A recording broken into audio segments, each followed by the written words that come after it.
Okay, we're going to put some of this Rhino 2D drafting skills into practice with this fairly simple exercise. This sheet will be available in the description of the video, but we'll get started. I'll just talk you through it. No need to kind of refer back to this, I don't think, just yet anyway. So we're in Rhino 8. We're going to start with a new file, and we'll use large object millimeters template. Okay, let's just go to the layers tab. It's been a bit sticky there. I think it'll change eventually. There we go. Okay, just make sure I'm on layer default, and we'll do most of the work here in the top view just now. So if we double click that and pull it in, and we're going to start with a rectangle. Okay, I've got grid snap on. Okay, I'm going to start here at position 100, 100. Okay, and from that corner we'll go to A in the circle, so it's at 200, 200. Okay, press enter. Okay, let's zoom in. Okay, so some commands that you often use are available here, but not all of them. Offset is one that I use a lot, but doesn't appear on the kind of standard toolbar, which is a bit of a shame. So offset, okay, a distance of 10. So you can just type in the 10, or you can click on the distance option and then type in 10, enter. Pick the shape you want to offset, and then decide which side you're going to go. We're going to go inwards. Okay, then we're going to explode both of these so that we can use the lines to create the other shapes. So this is this icon here, explode, and we'll pick both of these and press enter. Okay, now I like to draw a line across the middle here, and we don't need to use O-snaps here because we've got a grid point that's at the middle anyway. So we'll just use a single line. So right click this, align segment across the middle, enter to stop. Okay, now we're going to offset that upwards by 20. Okay, so offset again, distance 20, enter. Take this line upwards. Okay, then I want you to bring one in from the side. Okay, so quick look at the diagram. I'm going to come in 80. Okay, so I've done the 20, we want 80. So offset, distance 80. Take this line in.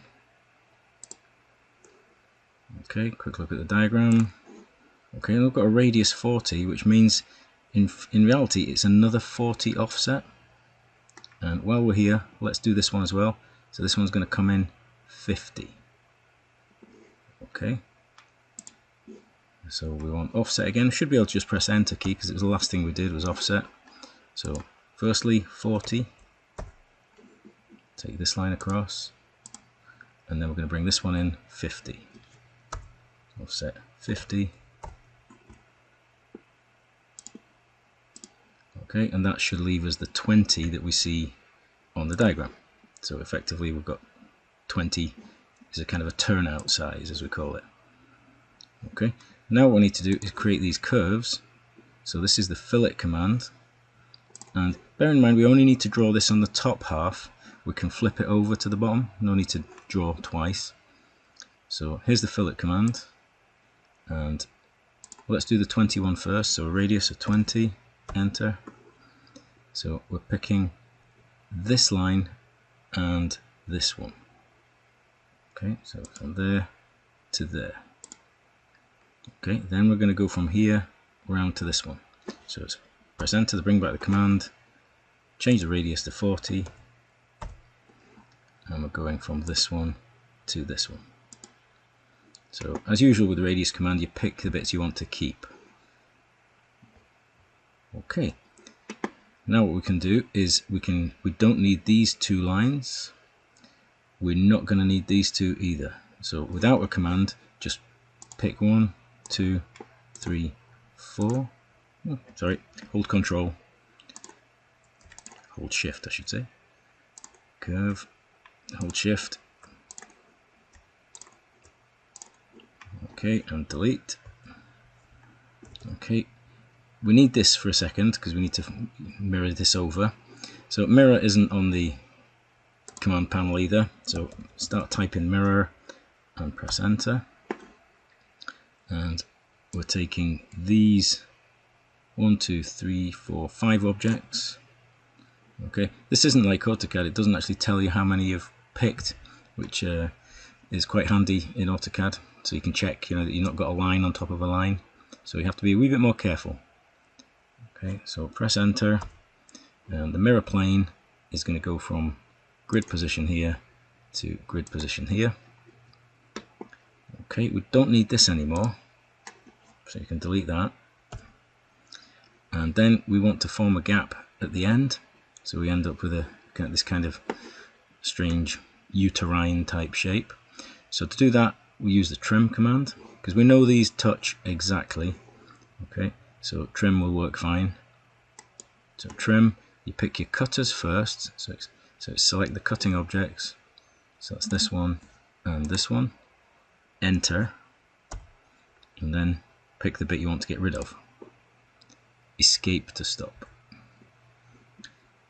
Okay, now what we want to do now is to join these together. So if we wanted to create any kind of solid shape or extruded shape, it needs to be all joined together to give us that overall shape.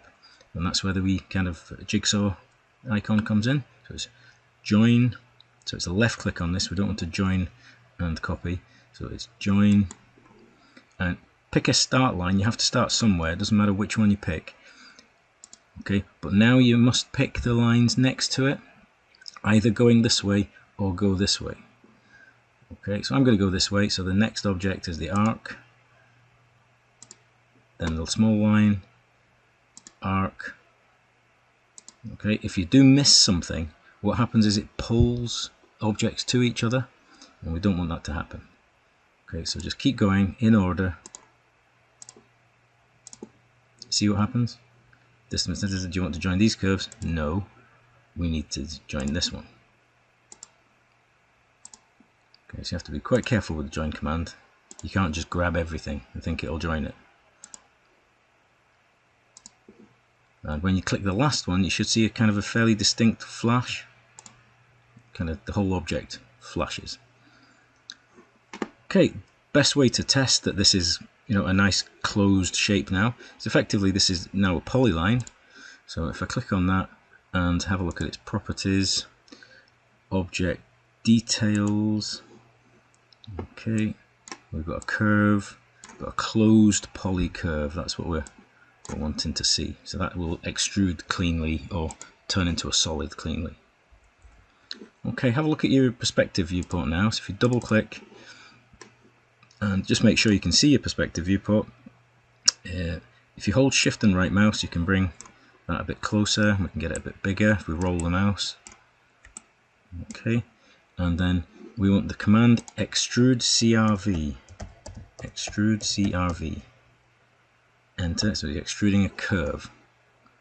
So pick the object, enter. Okay, so you can see something's happening, but check your options here. At the moment it's got solid no, so it's not going to put a lid on it. If you had solid yes, it would. Okay, well let's leave solid no on just now, and click that. Let's make this bigger so we can have a look at it. Okay, so the default for this viewport is to be shaded. Okay, if we want to see wireframe, you use the middle mouse button and you toggle between these. Okay, if you want to see it in the kind of Arctic shaded mode with the ambient occlusion, use the blue sphere. Okay, so it's a bit easier to see what's going on with that. So this needs a lid and a base. Okay, nice quick command for that is cap, enter, pick the object, enter. And there you have it. Okay, and do you notice down at the bottom here, we still have the original curve. That's part of the extrude curve command. You can tell it to use the original one or leave the original one alone. So if you wanted to get rid of that, we would just use this selection, the curve, and then press delete. Then we don't see the black lines at the bottom. Okay, hope that was useful. Nice bit of practice. Go for it.